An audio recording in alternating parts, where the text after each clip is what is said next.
Hi everyone, classification of elements and periodicity in properties पढ़ रहे थे हम लोग। और लास्ट लेक्चर में इसमें इफेक्टिव न्यूक्लियर चार्ज का कैलकुलेशन शिल्डिंग कांस्टेंट कैलकुलेट करके, मतलब स्लेटर रूल के मदद से पूरी तरह से इस टॉपिक को हमने समाप्त किया था। और एक इम्पॉर्टेंट ऑब्जर्वेशन जो इसमें था, इफेक्टिव न्यूक्लियर चार्ज का वेरिएशन। तो उसमें हम लोग क्या ऑब्जर्व किए थे कि यदि किसी पर्टिकुलर पीरियड में, पीरियोडिक टेबल में पीरियड्स और ग्रुप्स जो होते हैं, उसमें से किसी पर्टिकुलर पीरियड में यदि आप लेफ़्ट टू राइट जाते हो, जैसे सेकेंड पीरियड है उसमें लिथियम से beryllium, boron, carbon, nitrogen, oxygen, ऐसे लेफ़्ट टू राइट, तो इफेक्टिव न्यूक्लियर चार्ज बढ़ रहा था। डाटा के आधार पे हमने ऑब्जर्व करा था, इसको कैलकुलेट करके देखे थे।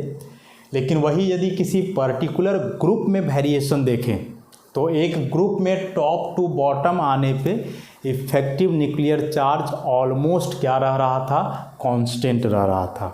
तो बस इस पॉइंट को, ये दो पॉइंट को आप ध्यान में रखोगे कि पीरियोडिक टेबल में एक पीरियड में लेफ़्ट टू राइट जाएंगे तो इफेक्टिव न्यूक्लियर चार्ज हमेशा बढ़ता है, और ग्रुप में टॉप टू बॉटम आएंगे तो effective nuclear charge almost same होता है, उसमें कोई परिवर्तन नहीं होता है। क्योंकि इसके आधार पे आगे atomic size, ionization energy, electron affinity, ये सारे जो टर्म्स बचे हुए हैं ये सब इस पे डिपेंड होंगे।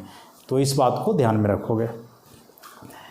अब बारी आता है इसमें next topic, atomic radius. Atomic radius नाम से ही स्पष्ट है कि एक एटम का रेडियस। अब एटम क्या है, कैसा है, किसी ने देखा नहीं है एटम को कि एटम का शेप क्या है। एज्यूम कर लिया गया है कि ये एटम्स किस शेप के होंगे, स्फेरिकल होंगे। एज्यूम किया गया है, एटम को किसी ने देखा नहीं है, बस लोगों ने मान लिया है कि एटम किस तरह का दिखाई देता है, स्फेरिकल दिखाई देता है। अब स्फेरिकल है तो उसमें सेंटर में न्यूक्लियस है, अगल बगल इलेक्ट्रॉन्स हैं। तो उस न्यूक्लियस का सेंटर और जो आउटर मोस्ट इलेक्ट्रॉन है, इस आउटर मोस्ट इलेक्ट्रॉन और न्यूक्लियस का सेंटर के बीच की जो दूरी है, इसी डिस्टेंस को हम कहते हैं एटॉमिक रेडियस। अब स्फेरिकल है तो एक स्फीयर का रेडियस तो यही ना होगा, सेंटर से लेकर के लास्ट तक। तो the distance between the centre of nucleus and the outer most electron of an atom is called its atomic radius. कि किसी भी एटम का न्यूक्लियस के सेंटर और उसमें जो आउटर मोस्ट इलेक्ट्रॉन है उसके बीच की दूरी को ही हम लोग क्या कहते हैं, एटॉमिक रेडियस के नाम से जानते हैं। अब यदि ध्यान से सोचोगे डेफिनेशन के बारे में तो कई खामियां नजर आएंगी। क्या डेफिनेशन हम बताए, द डिस्टेंस बिटवीन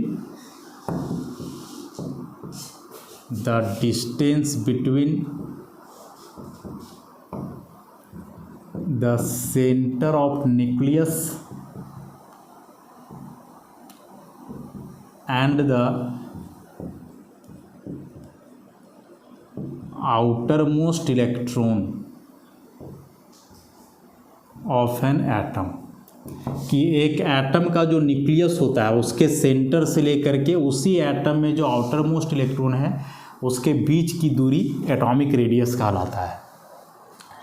दो बातें इसमें, नंबर वन कि जो एक एटम बोला जा रहा है, हम लोग जानते हैं कि एटम को अलग करना पॉसिबल नहीं है। एटम can't be isolated, या फिर an atom generally does not have independent existence। एक एटम का जनरली इंडिपेंडेंट एग्जिस्टेंस नहीं होता है, मतलब एक एटम अलग से एग्जिस्ट नहीं करता है।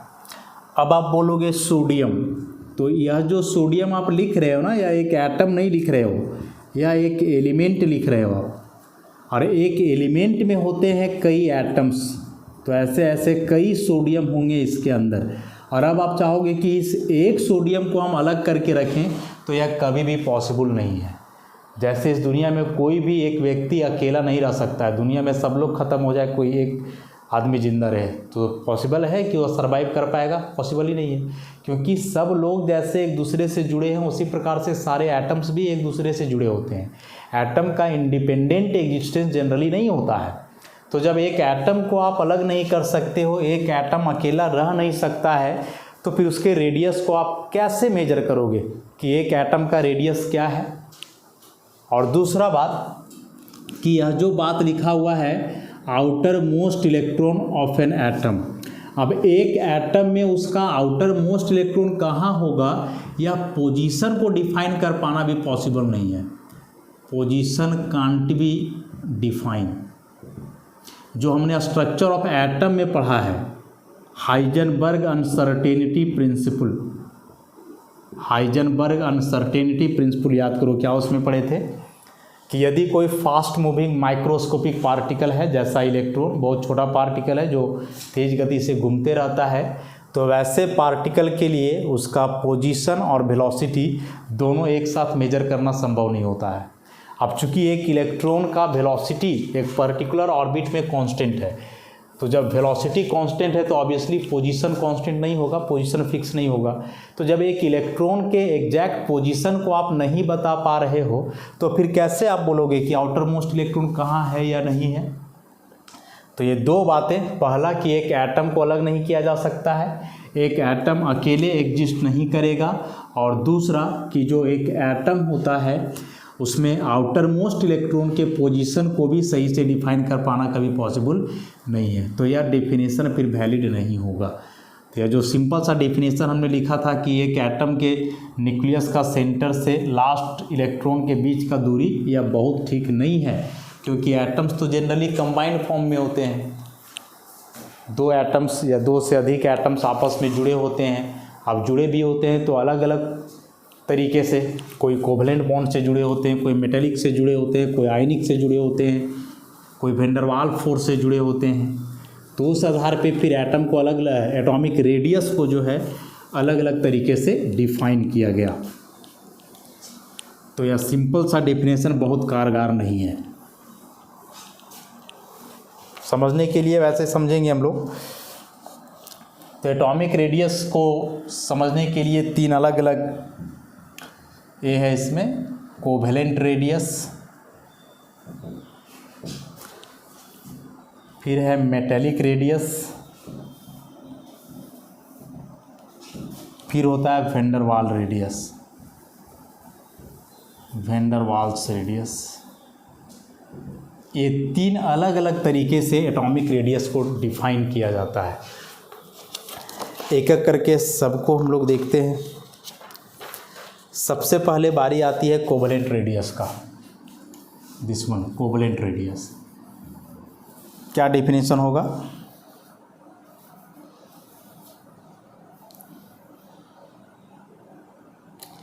The half of the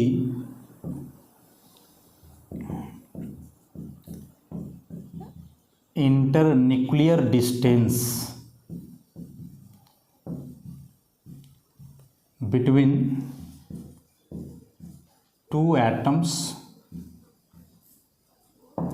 which are held together by single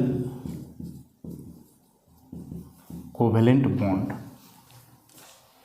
कि दो एटम्स जो एक दूसरे से सिंगल कोवलेंट बॉन्ड से जुड़े हों, उन दो एटम का जो इंटरन्यूक्लियर डिस्टेंस है, मतलब दोनों के न्यूक्लियस के बीच का डिस्टेंस, उसका आधा, हाफ, क्या कहलाता है? Covalent radius.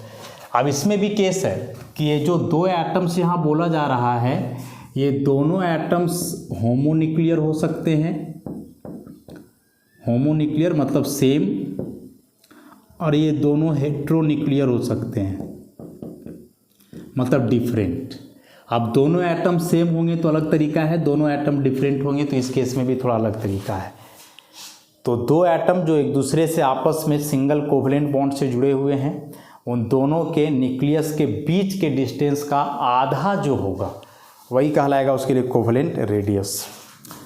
तो सबसे पहले इसमें हम लोग बात करेंगे होमोन्यूक्लियर डायटोमिक मॉलिक्यूल का। Homonuclear diatomic molecule, homonuclear diatomic molecule.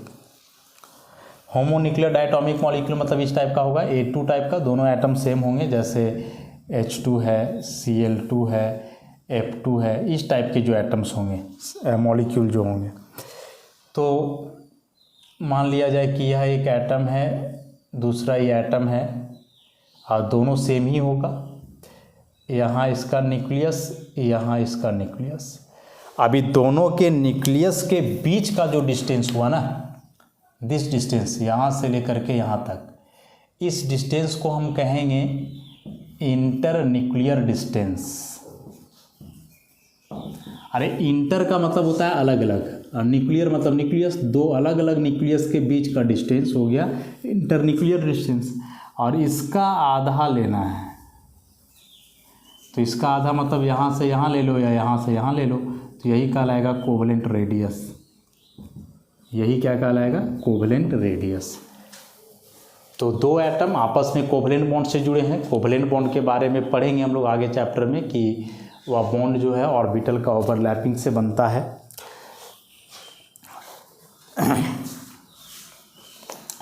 तो ई यहाँ से यहाँ तक का जो पूरा डिस्टेंस है, इंटर न्यूक्लियर डिस्टेंस, इसे हम लिखेंगे डी।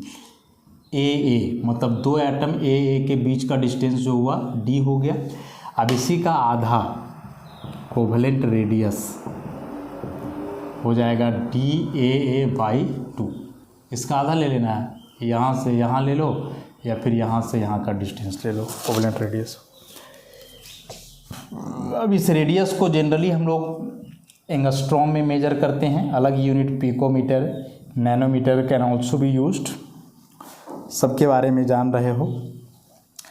जैसे यदि हम लोग इस मॉलिक्यूल को H2 समझें, तो H2 के केस में जो इंटर न्यूक्लियर डिस्टेंस है DHH, वह होता है 0.74 एंगस्ट्रॉम। तो यदि इसका रेडियस निकालोगे तो 0.74/2 तो 0.37 एंगस्ट्रॉम ऐसा आ जाएगा। तो इंटर न्यूक्लियर डिस्टेंस का आधा। लेकिन वही यदि हेट्रोडायटोमिक मॉलिक्यूल है, हेट्रोन्यूक्लियर ये मतलब ये दोनों अलग अलग मॉलिक्यूल्स हैं, सॉरी अलग अलग एटम्स हैं, जैसे HCl, HBr, इस टाइप का।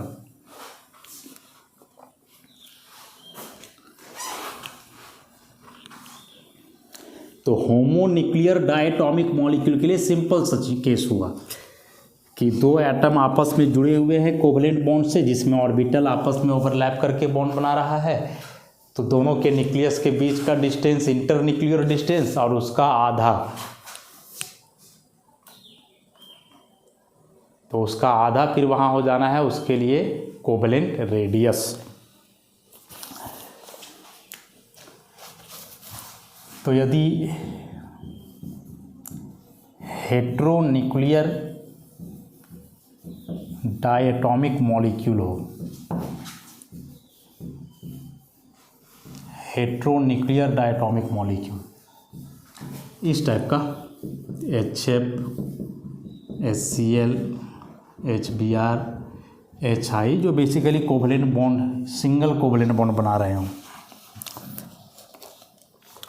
तो होगा तो इसमें भी यही। इन सबको जनरल तौर पे मान लो AB, अलग अलग एटम है, तो कहानी यहाँ भी कुछ वैसा ही होगा, लेकिन चूंकि अलग अलग एटम है तो साइज में थोड़ा अंतर होगा। यहाँ इसका न्यूक्लियस मान लिया जाए और यहाँ इसका न्यूक्लियस मान लिया जाए, तो दोनों के बीच का जो डिस्टेंस होगा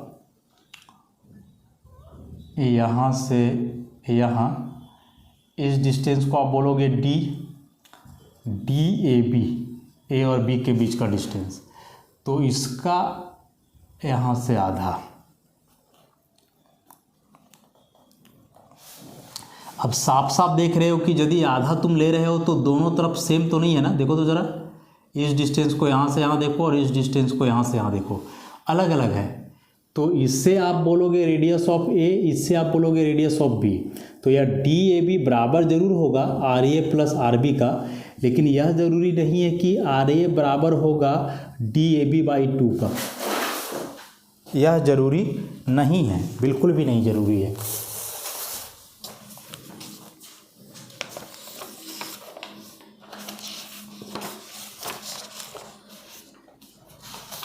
क्योंकि अलग अलग एटम है, उन एटम का साइज अलग अलग होगा और उनका साइज अलग अलग होगा, तो फिर यह डिस्टेंस एग्जैक्टली आधा होना तो संभव नहीं है, किसी भी हाल में नहीं संभव है। तो इस केस में क्या कंसिडर किया गया है, देखोगे ज़रा ध्यान से। मान लें यहाँ XA है इलेक्ट्रोनेगेटिविटी ऑफ ए। इस इलेक्ट्रोनेगेटिविटी टर्म को आगे पढ़ेंगे इस चैप्टर में क्या होता है, बस अभी समझ लो थोड़ा सा। XB मान लो इलेक्ट्रोनेगेटिविटी ऑफ बी। अब यदि इफ XA माइनस XB बहुत कम है, 0 के आसपास, स्मॉल डिफरेंस, दोनों का इलेक्ट्रोनेगेटिविटी डिफरेंस निकालोगे और यदि बहुत स्मॉल आएगा, इसको ऐसे लिखा जाए B माइनस ए, 0 ही नहीं आ जाएगा, उसके आसपास रहेगा। B माइनस ए इसलिए क्योंकि यदि इस टाइप का मॉलिक्यूल हो तो जो ज़्यादा इलेक्ट्रोनेगेटिविटी वाला होता है बाद में लिखा जाता है, और कम इलेक्ट्रोनेगेटिविटी वाला एटम को पहले। जैसे HF में F का ज़्यादा है, H का कम, इसलिए ज़्यादा में कम माइनस होगा, तो B माइनस ए 0 के आसपास। तो इस केस में हम क्या बोले कि यह DAB बराबर होगा RA प्लस RB का, इस केस में। लेकिन यदि यह डिफरेंस अलग हो मतलब कि XB minus XA is much greater मतलब कि कंसिडरेबल हो, इग्नोर करने लायक नहीं हो। जैसे 0 आ जाता है डिफरेंस, सपोज 0.1, तो इसको इग्नोर किया जा सकता है, बहुत बड़ा डिफरेंस नहीं है। लेकिन वही 1.1 आ जाए, 2.1 आ जाए, तो फिर वैसे डिफरेंस को कंसिडरेबल बोलेंगे, क्यों कंसीडर करने लायक है, वह इग्नोरेबल नहीं है, उसे आप इग्नोर नहीं कर सकते हो। तो जब यह इलेक्ट्रोनेगेटिविटी डिफरेंस ज़्यादा हो दोनों एटम के बीच, तो इस केस में यह जनरली बराबर नहीं होगा, ये जनरली बराबर नहीं होगा। तो इस केस में एक अलग से इक्वेशन दिया गया है, इस केस में एक अलग से एक्सपेरिमेंटल इक्वेशन दिया गया है शॉमेकर के द्वारा, नाम है साइंटिस्ट का, और स्टीवेंसन के द्वारा। ये दो साइंटिस्ट मिल करके इस केस में कि यदि दो एटम आपस में कोवलेंट बॉन्ड से जुड़े हों और दोनों का इलेक्ट्रोनेगेटिविटी में बहुत ज़्यादा अंतर हो, तो उस केस में जो इंटर न्यूक्लियर डिस्टेंस होगा DAB, वह होगा कुछ इसके बराबर, RA plus RB minus 0.09 mode of XB minus XA। जहाँ XB समझ गए हो इलेक्ट्रोनेगेटिविटी ऑफ B, XA हो गया इलेक्ट्रोनेगेटिविटी ऑफ A, या एक्सपेरिमेंटल वैल्यू है, इतना इसके साथ मल्टीप्लिकेशन में होगा। RA radius of A and RB is the radius of B। अब इसी डिफरेंस को हम लोग डेल्टा X लिख सकते हैं, डेल्टा X भी लिख सकते हो इसको। जैसे हम बात करें HCl मॉलिक्यूल की, अब इसमें इलेक्ट्रोनेगेटिविटी ऑफ हाइड्रोजन होता है 2.1, इलेक्ट्रोनेगेटिविटी ऑफ क्लोरीन होता है 3.0। तो डेल्टा X निकालो, difference electronegativity of chlorine minus electronegativity of hydrogen, तो ये 3.0 माइनस 2.1 ये आ जाता है 0.9। और जो दोनों का अलग अलग रेडियस मेजर किया गया है हाइड्रोजन और क्लोरीन के लिए, उसका वैल्यू कुछ इस प्रकार है। रेडियस ऑफ हाइड्रोजन तो हम लोग पीछे दिखे थे 0.37 एंगस्ट्रॉम, और रेडियस ऑफ क्लोरीन मेजर किया गया है 0.99 एंगस्ट्रॉम। आप बोलोगे सर कि रेडियस के बारे में हम लोग पढ़ ही रहे हैं, तो फिर रेडियस का वैल्यू पहले से कैसे पता चल गया? तो पता चल गया जो अभी इसके पहले केस हम लोग पढ़े थे ना होमोन्यूक्लियर, कि HCl में तुम्हें इसका रेडियस नहीं पता है, लेकिन वही H2 में तो पता है, Cl2 में तो पता है, क्योंकि तो बड़ा सिंपल था कि दोनों के न्यूक्लियस के बीच के डिस्टेंस का आधा हो जाएगा, तो वहाँ से रेडियस निकाला गया है। अब वह एटम किसी भी प्रकार का बॉन्ड बनाए, किसी भी एटम के साथ जुड़ा हो, उसका रेडियस चेंज नहीं करेगा, चाहे वह होमोन्यूक्लियर मॉलिक्यूल का फॉर्मेशन कर रहा हो या हेट्रोन्यूक्लियर। मतलब हाइड्रोजन का जो रेडियस H2 में है वही रेडियस HCl में होगा। तो यहाँ से इसका रेडियस निकाला गया है ऐसे।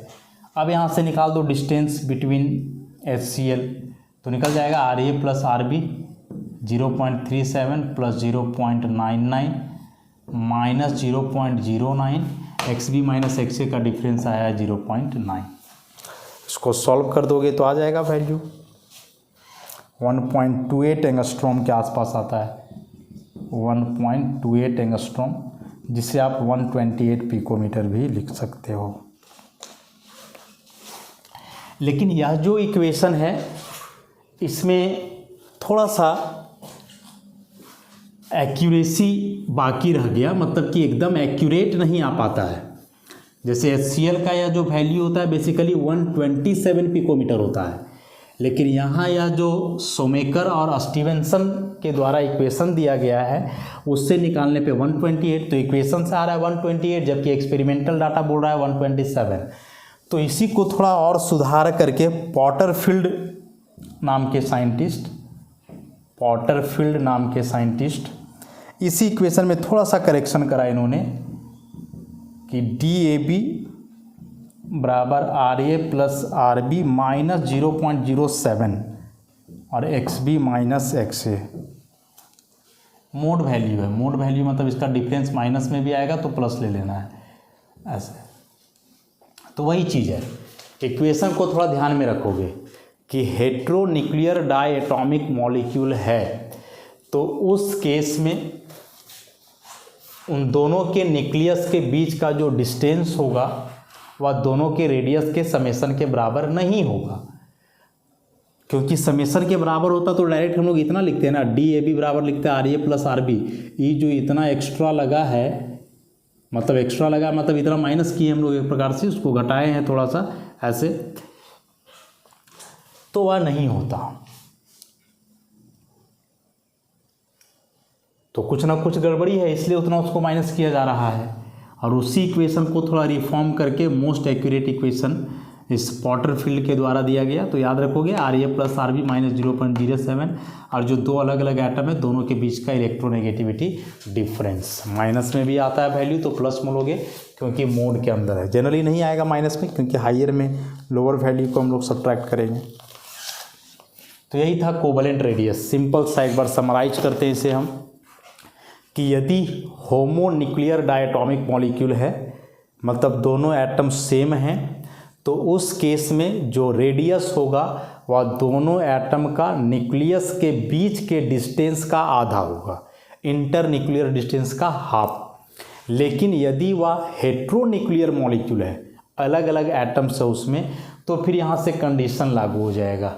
कंडीशन लागू होगा यही कि अलग अलग एटम है और दोनों के बीच का इलेक्ट्रोनेगेटिविटी डिफरेंस बहुत कम है, बहुत कम है। जैसे मान लो कि आप कोई मॉलिक्यूल बना रहे हो BrCl, ठीक। अभी क्लोरीन का 3.0 होता है, इसका 2.9 के आसपास है, तो 0.1 हो जाएगा। तो ये लगभग 0 के आसपास ही है, बहुत ज़्यादा अंतर नहीं है। तो इस केस में फिर वैसे ही हो जाएगा कि रेडियस जो है दोनों के इंटरन्यूक्लियर डिस्टेंस का आधा हो जाएगा। लेकिन जब अलग अलग हो, जैसे BrF हो, अब इसका होता है 4.0, इसका है 2.9, तो ये तो 1.1 आ जाएगा, जो बड़ा डिफरेंस है। तो इस केस में इस इक्वेशन का इस्तेमाल करना होगा जिसमें RA और RB मतलब इन दोनों का रेडियस होमोन्यूक्लियर डायटॉमिक मॉलिक्यूल से पता किया जाएगा, और पुट करने के बाद दोनों के बीच का डिस्टेंस ऐसा आएगा न्यूक्लियस का। अब इसमें आता है मेटेलिक रेडियस।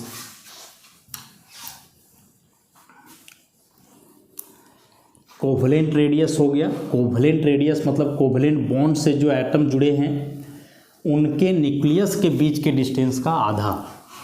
अब कोवलेंट बॉन्ड बेसिकली बनाते हैं नॉन मेटल के एटम्स, तो नॉन मेटेलिक रेडियस को जब बताना हो तब हम लोग कोवलेंट रेडियस का इस्तेमाल करेंगे। लेकिन वही यदि मेटल है तब मेटल तो जनरली मेटेलिक बॉन्ड से जुड़े होते हैं, तो उस केस में यूज होगा किसका, मेटेलिक रेडियस का, मेटेलिक रेडियस।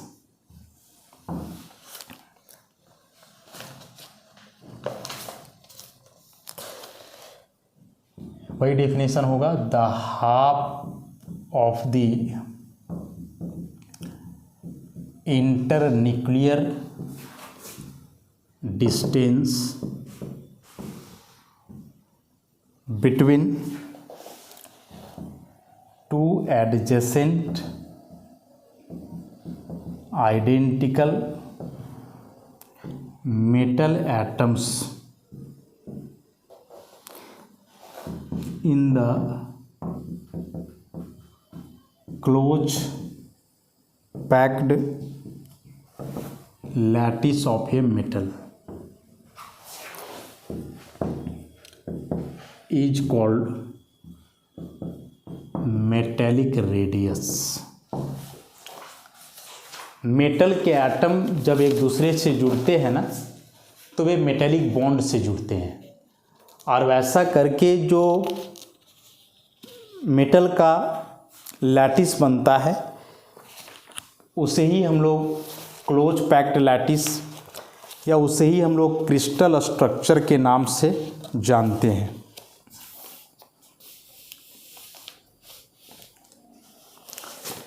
जैसे सोडियम क्रिस्टल की बात करें, अब इसमें क्या लिखा हुआ है देखो तो, the half of the internuclear distance between two adjacent identical metal atom, बस इतना याद रखना, दो एडजेसेंट मतलब अगल बगल, और दोनों मेटल एटम क्या होने चाहिए, सेम।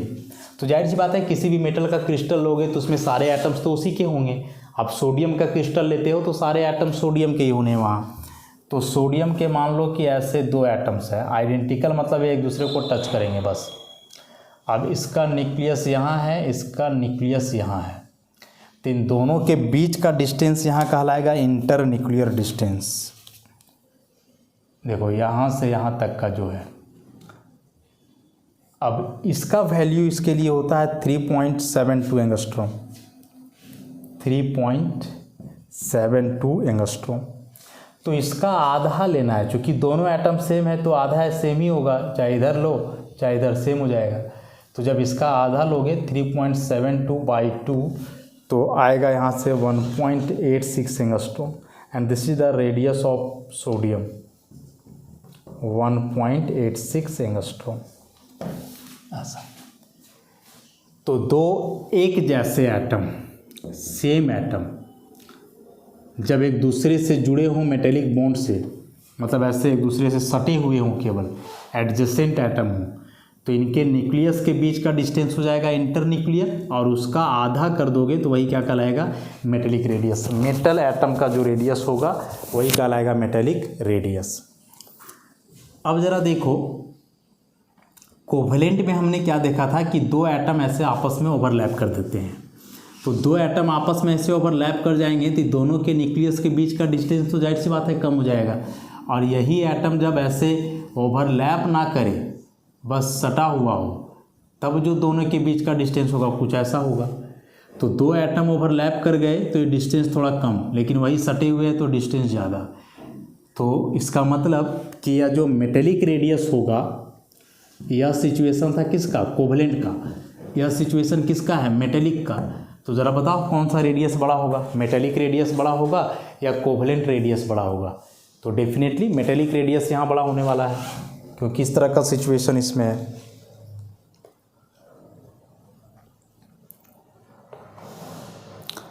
और यह कंफर्म किया गया किस आधार पे कि जैसे सोडियम यहाँ सॉलिड के रूप में है तो इसके दो एटम्स इस प्रकार से हैं, लेकिन यही सोडियम का यदि वेपर फॉर्म लिया जाए तो उस केस में ये दोनों के बीच का जो डिस्टेंस मेजर किया गया इंटर न्यूक्लियर डिस्टेंस वह था 3.08, क्योंकि वेपर फॉर्म में ये जुड़ जाते हैं कोवेलेंट बॉन्ड से, और कोवेलेंट बॉन्ड से जुड़ जाएंगे मतलब कि वह थोड़ा स्ट्रॉन्ग हो जाएगा ऐसे, तो डिस्टेंस कम हो जाएगा। तो यहाँ रेडियस निकालोगे तो कम आएगा, डिवाइडेड बाई 2, 1.54 एंगस्ट्रॉम।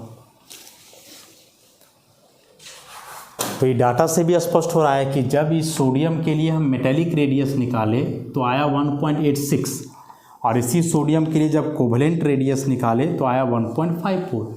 तो सोडियम मेटल के फॉर्म में है, सॉलिड स्टेट में मेटेलिक बॉन्ड से जुड़ा है, तो उस केस में उसका रेडियस इतना आता है। लेकिन वही जब वेपर फेज में जाता है तो उसमें कोवेलेंट बॉन्डिंग आ जाता है और उस केस में जो उसका कोवेलेंट रेडियस है वो 1.54 है। और साफ साफ दिख रहा है कि इस कोवेलेंट रेडियस से बड़ा है कौन सा रेडियस, मेटेलिक रेडियस। क्यों बड़ा हुआ, तो वहाँ जो एक्सप्लेन करके बताए इस आधार पे कि कोवेलेंट है मतलब एटम ऐसे आपस में कंबाइन कर जाएंगे तो ये डिस्टेंस कम हो जाएगा, और मेटेलिक है मतलब ऐसे कंबाइन नहीं करेगा, थोड़ा सटा हुआ रहेगा, तो यही डिस्टेंस ज़्यादा होगा तो रेडियस भी उसके लिए क्या हो जाएगा, अधिक हो जाएगा, ज़्यादा हो जाएगा। तो यह दो टॉपिक कोवेलेंट रेडियस और मेटेलिक रेडियस को हमने करा, जिसमें ऑब्जर्व किए कि जो मेटेलिक रेडियस है वह बड़ा होता है किससे, कोवेलेंट रेडियस से बड़ा होता है, मतलब कि फिर कमज़ोर हो जाना है। तो मेटेलिक रेडियस सेम एटम के लिए यदि देखा जाए तो उसका मेटेलिक रेडियस वीकर होगा, कमज़ोर होगा उसके कोवेलेंट रेडियस से। तो इतना बात याद रखोगे। बाकी जो एक बच गया वेंडर वाल्स रेडियस, उसे हम लोग नेक्स्ट लेक्चर में करेंगे। तो आज के लिए इतना ही, धन्यवाद।